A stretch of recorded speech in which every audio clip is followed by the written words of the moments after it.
ਝੜ ਜਾਣਾ ਬੰਦਿਆ ਪੱਤਾ ਸੁੱਕੀ ਟਾਣੀ ਦਾ।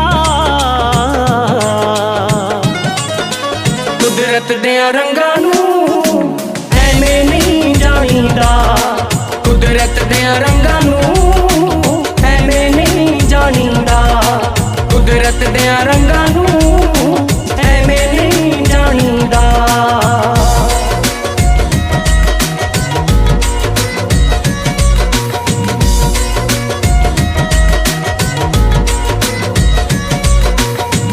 ਜੇ ਉਹ ਰੋਟੀ ਦੇ ਸਕਦਾ ਏ ਹੱਥਾਂ ਚੋਂ ਵੀ ਖੋ ਸਕਦਾ ਏ, ਹੱਥਾਂ ਚੋਂ ਵੀ ਖੋ ਸਕਦਾ ਏ। ਜੋ ਤੂੰ ਕਦੀ ਸੋਚਿਆ ਵੀ ਨਹੀਂ ਉਹ ਵੀ ਉਹ ਤੋਂ ਹੋ ਸਕਦਾ ਏ, ਉਹ ਵੀ ਉਹ ਤੋਂ ਹੋ ਸਕਦਾ ਏ।